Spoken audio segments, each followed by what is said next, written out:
Hello বন্ধুরা, আমি রাসেল আছি। আমার বন্ধু মাইদুল আছে, ওর বাইকটা নিয়ে আমরা যাচ্ছি ওর গ্রামের বাড়ি বরিশাল। কিছুক্ষণের মধ্যেই আমরা জাতির পিতা বঙ্গবন্ধু মহাসড়কে উঠবো। তো আমরা সকাল 8টা বাজে রওনা দিয়েছিলাম হাজারীবাগ থেকে। এখন আমরা বাবুবাজার ব্রিজ পার হয়ে অলরেডি চলে আসলাম জাতির পিতা বঙ্গবন্ধু মহাসড়কে। তো আমরা এই পথ ধরে এগিয়ে চলবো, ইনশাল্লাহ পদ্মা সেতু পার হয়ে আমরা ওপারে যাব মাইদুলদের বাড়ি বরিশালে বাবুগঞ্জ থানায় সরিকেলের চর হোগলপাতিয়া গ্রামে। সিসি ক্যামেরা দেখতে পাচ্ছেন। এই সড়কে আসলে খুব বেশি পরিমাণে অ্যাক্সিডেন্ট হওয়াতে এই নতুন সংযোজনটা করেছে এই সড়ক বিভাগ। বেশ ভালো লাগলো বিষয়টা দেখে। তো আমরা এভাবে করে এগিয়ে যাচ্ছিলাম, বেশ ভালো লাগছিল এনভায়রনমেন্টটা। বেশ কিছু স্থাপনা দেখতে পাচ্ছিলাম, স্টেশন দেখতে পাচ্ছিলাম। ঢাকা থেকে ভাঙ্গা পর্যন্ত যে রেল সার্ভিসটা চালু রয়েছে সেগুলোর রেল স্টেশনগুলো দেখতে পাচ্ছিলাম। চমৎকার আবহাওয়াটার জন্য আসলে সব কিছুই বেশ ভালো লাগছিল, খুব এনজয় করতেছিলাম পুরো জার্নিটা জুড়েই। আমরা এভাবে করে এগিয়ে চলছিলাম, তো বাইক চালিয়েও বেশ আনন্দ পাচ্ছিলাম, বেশ আরাম লাগতেছিল। 102, 4, 5, 6 এরকম স্পিডে বাইক চালাচ্ছিলাম। আরও বেশ কিছু নান্দনিক রেস্টুরেন্ট আমাদের চোখে পড়লো এগিয়ে যাওয়ার পথে। তো আমরা এগিয়ে যাচ্ছিলাম, যেতে যেতে আমরা অলরেডি পদ্মা সেতুর টোল প্লাজায় চলে আসলাম। পদ্মা সেতুর টোল প্লাজায় 100 টাকা টোল পরিশোধ করে আমরা উঠে যাব আমাদের স্বপ্নের পদ্মা সেতুতে। Welcome to Padma bridge. তো পদ্মা সেতুতে উঠে আমরা যে ভিউটা পাচ্ছিলাম, যে ভিউটা আমাকে পুরো মনোমুগ্ধ করে রাখছিল। কুয়াশাচ্ছন্ন সকালবেলা অসাধারণ লাগছিল দৃশ্যটা। নিচে দেখতে পাচ্ছিলাম ব্রিজের নিচেই বেশ কিছু জায়গায় চর উঠেছে, পানি রয়েছে, বেশ ভালো লাগছিল। তো আমরা এভাবে করে এগিয়ে যাচ্ছিলাম নদীর ওপারে। আপনারা জানেন বেশ কিছু ইন্ডাস্ট্রিয়াল এরিয়া হয়েছে পদ্মা সেতু হওয়াতে।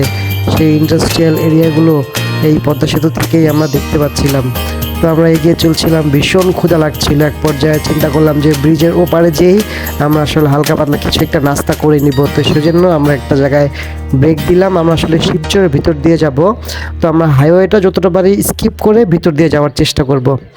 তো এরকম একটা ভাসমান হোটেলে বেশ চমৎকারভাবে আমরা মজা করে নাস্তাটা করলাম, বেশ ভালো লাগছিল নাস্তাটা করে। তো নাস্তা শেষ করে আমরা আসলে এগিয়ে যাচ্ছিলাম। আর আরেকটা বিষয়, যেটা আমরা এখন যে উদ্দেশ্যে যাওয়া হচ্ছে সেই উদ্দেশ্যটা হচ্ছে গিয়ে আমাদের বন্ধু মাইদুল ইসলামের ছেলে আমাদের মুয়াজ বাবার আকিকা দেওয়ার জন্য এগিয়ে চলছিলাম। বেশ অনেকটা সময় হয়ে গেল, বলতেছিলাম আর কতক্ষণ লাগবো। তো এইভাবে করতে করতে আমরা অলরেডি বাড়ির কাছাকাছি চলে এসেছি। এই পথ দিয়ে এগোলেই আসলে ওদের বাড়িতে চলে যাবো, এখান থেকে আসলে দেখা যাচ্ছিল। তো এই রাস্তাটা আমাকে বেশ মনোমুগ্ধ করেছে। এই রাস্তাটা আসলে মাটির কাঁচা রাস্তা, যে গ্রামের যে চমৎকার একটা ভাইব পাচ্ছিলাম, বেশ ভালো লাগছিল। কিছুটা দূরে এগোতেই চলে আসলাম আমাদের বাড়িতে। Welcome home sweet home. এই যে বাড়িটা দেখতে পাচ্ছেন, এটা হচ্ছে গিয়ে মূলত ওদের মূল থাকার জায়গা, থাকার ঘর। আর এটা হচ্ছে গিয়ে ওদের খাবার ঘর, আর এই পাশটাতে হচ্ছে গিয়ে রান্নাঘর। তো গ্রামের বাইরে আসলে ব্যাপার স্যাপারই আলাদা, খুব ভালো লাগছিল আবার আসলে। তো এভাবে করেই ওদের বাড়িটা একটু ঘুরে ফিরে দেখার চেষ্টা করলাম। স্ক্রিনের সামনে দেখতে পাচ্ছেন মাইদুল ইসলামের ভাই আব্দুর রাকিব ওরূপে ভাইজানকে। আশেপাশটাতে একটু চোখ গলিয়ে নিব। আসলে আমাদের হাতে খুব বেশি সময় নেই, আমরা এখনই চলে যাব আবার হাটে ছাগল কেনার জন্য, যেহেতু আকিকা দেওয়ার জন্য নিয়ত করে এসেছি। তো আমরা হাটে চলে যাব। চলে আসলাম সরিকেল বাজারে। এখানে হাট বসে প্রতি শনিবার। তো আমরা আজকে আস্তে আস্তে তো দেরি হয়ে গিয়েছে, 12টা অলরেডি বেজে গিয়েছে। হাটের প্রায় বেশ কিছুই ফাঁকা। তো আমাদের টেনশন নেই। স্ক্রিনের সামনে যে হাসি মুখ চেহারাটা দেখতে পাচ্ছেন, তিনি আমাদের ধুলু আঙ্কেল, ধুলু কাকা বলে ডাকি। এই ধুলু কাকা অলরেডি ছাগল যে বিক্রি করে এরকম একজন ব্যাপারীর সাথে কথা হয়েছে ওনার। এই ছাগলটা দেখেছে, আরও একটা দেখেছে। যেহেতু মুয়াজের আকিকা দেওয়া হবে সেজন্য ও ছেলে হওয়াতে ওর জন্য 2টা খাসি লাগবে, আর যদি মেয়ে হতো তাহলে একটা, এরকমই নিয়ম রয়েছে। তো আমাদের ধুলু আঙ্কেল ব্যাপারীর সাথে কথাবার্তা বলে সব কিছু ফাইনাল করতেছে। ব্যাপারীর গ্রাম আর মাইদুলদের গ্রাম এক জায়গাতে হয়। আজকের খাসিটা নিব না, কালকে যখন কাটা হবে তখনই নেওয়া হবে। তো আমরা আসলে এখন এ পর্যায়ে চলে আসলাম। রাতের বেলায় ফয়সাল শিকদার আসবে ঢাকা থেকে ওকে রিসিভ করার জন্য সরিকেল বাজারে। তো এখানে এসেই আমরা আসলে বেশ কিছু নাস্তা করলাম, পুরি সিঙ্গারা খেলাম। তার পরবর্তীতে এখন চা খাচ্ছি রুটি দিয়ে ভিজিয়ে ভিজিয়ে। বেশ ভালো লাগছিল আসলে, দেশগ্রামের ফুডগুলো একদম ফ্রেশ। তো আমরা এখন ফয়সাল শিকদারকে নিয়ে চলে যাব বাসায়। তো সকাল সকালই আসলে আমরা চিন্তা করলাম দেরি করার প্রয়োজন নেই। সকাল সকালই ছাগল 2টা ব্যাপারীর বাসা থেকে নিয়ে আসা হলো। ওই লাল হুডি পরা উনি হচ্ছে গিয়ে আমাদের খলিল ভাই, আর সামনের দিকে দৌড়ে যাচ্ছে ব্লু হুডি পরা, সেটা হচ্ছে গিয়ে মাইদুলের ছোট ভাই রাইয়ান। তো ছাগল 2টা নিয়ে এসে যখন গাছের সাথে বাঁধা হলো, তখনই আসলে মুয়াজ বাবা দৌড়িয়ে চলে আসছে। ছাগল দুটোকে দেখে সে তো ভীষণ এক্সাইটেড। হয় না, পোলাপাইন মানুষ ঢাকা শহরে থাকে, এইসব তো দেখে না। তো সে আসলে তার ভিতরে কোনো ডর ভয় বলতে কোনো কিচ্ছু নেই। দেখতেই পাচ্ছেন বেশ আদর করতেছিল, আশেপাশের বাচ্চারাও আদর করতেছিল। তো আমরা এখানে বসে মিটিং করতেছিলাম কখন কিভাবে কি করা যায়।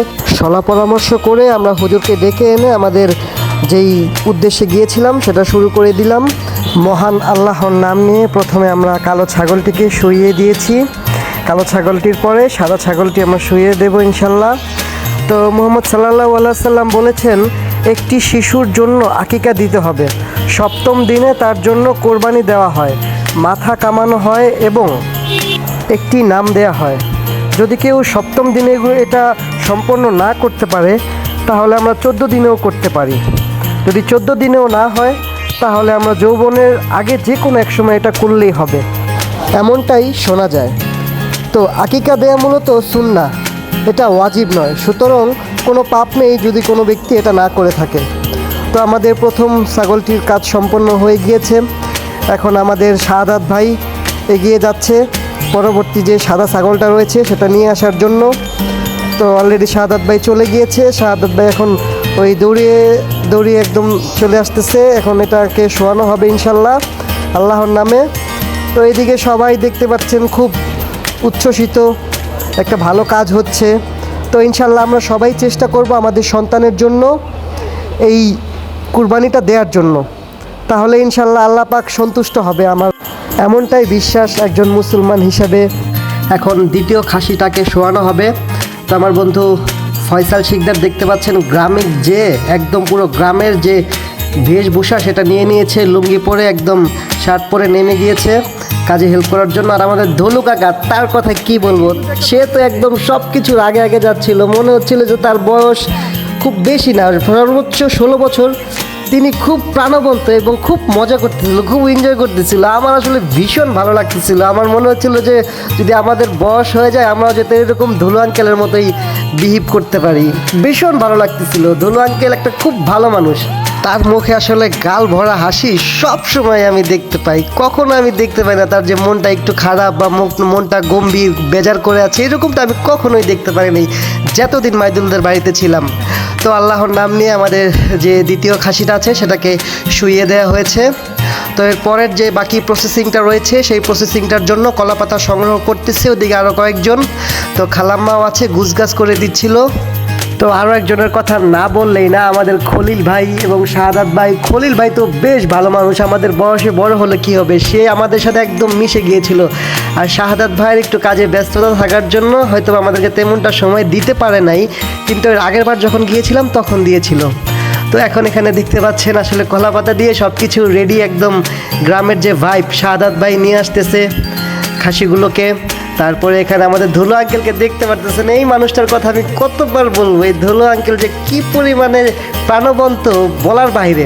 তো ধুলো আঙ্কেলের সাথে ইমরানও ছিল, ইমরানও বেশ হেল্প করতেছিল। তো দেখতে পাচ্ছেন পুরো একদম এক্সপার্টদের মতো তারা কাজ শুরু করে দিয়েছে অলরেডি। আমাদের এক্সপার্টগণ কাজ শুরু করে দিয়েছে, বেশিক্ষণ সময় লাগবে না মনে হচ্ছে। তো আমরা আসলে দুইটা টিমে ভাগ করে দিয়েছিলাম, তিনজন করে দিয়েছিলাম। এক টিমে ছিল আমাদের ধলু কাকা, খলিল ভাই এবং মাইদুল ইসলাম। আরেকটি টিমে ছিল আমাদের বন্ধু ফয়সাল শিকদার এবং শাহাদাত ভাই আর ইমরান। সঙ্গে মাইদুলের ছোট ভাই রাকিব ছিল আর রায়ান যখন যেখানে প্রয়োজন সেখানে যাচ্ছিল, এক একজনকে সহযোগিতা করতেছিল। আসলে গ্রামের বাড়িতে যে আকিকাটা করা হয়েছে তো সবাই আসলে খুব সুন্দরভাবে এগিয়ে এসছে। তো এই পর্যায়ে আমরা দেখতে পেলাম যে একটা টিম যেটা হচ্ছে গিয়ে ফয়সালের টিম, সেখান থেকে কাজটা খুব দ্রুত হয়ে গিয়েছে। ধুলো কাকার টিমের খলিল ভাইও বসে গিয়েছে বটি করার জন্য, তারও কাজ প্রায় শেষ। তো স্ক্রিনে দেখতে পাচ্ছিলাম মাইদুলের বাবা এবং চাচাদেরকে, নিচে যে বসে আছেন তিনি হচ্ছে গিয়ে বড়। তো এই ভিডিওটা আমি যখন শ্যুট করতেছিলাম তখনই আমার মা আমাকে ফোন দিয়ে জানালো আমারও একটা ভাতিজা হয়েছে। স্ক্রিনে আপনারা দেখতে পাচ্ছেন তার নাম রাখা হয়েছে সাফায়াত। সাফায়াত বলতে ইসলামী পরিভাষায় কল্যাণ ও ক্ষমার জন্য আল্লাহর নিকট নবী রাসূলগণের সুপারিশ করাকে বোঝায়। আর মুয়াজ নামের অর্থ হচ্ছে গিয়ে অত্যন্ত মনোযোগী। তো আমাদের কাটাকুটির কাজ শেষ। তো এখন দেখতে পাচ্ছেন বন্টনের জন্য ভাগ বাটোয়ারা করা হচ্ছে। তো এভাবেই করি আসলে মুয়াজের আকিকা দেওয়ার কাজটা সম্পন্ন হবে। তো আপনারা সবাই দোয়া করবেন মুয়াজের জন্য এবং আমার ভাতিজা সাফায়াতের জন্য। তো আপনারাও পারলে সময় বের করে আপনাদের সন্তান থাকলে আকিকাটা করে নেবেন। এটা করা ভালো, না করলেও অবশ্য কোনো সমস্যা নেই, কিন্তু করতে পারলে ভালো। তো আজ এ পর্যন্তই। আমি রাফেল ছিলাম আপনাদের সাথে জানা অজানা 360 থেকে। তো যদি ভালো লাগে সবাই একটু সাপোর্ট করবেন। আজ এ পর্যন্তই, সবাই আশা করছি খুব ভালো থাকবেন। আসসালামু আলাইকুম রহমতুল্লাহ।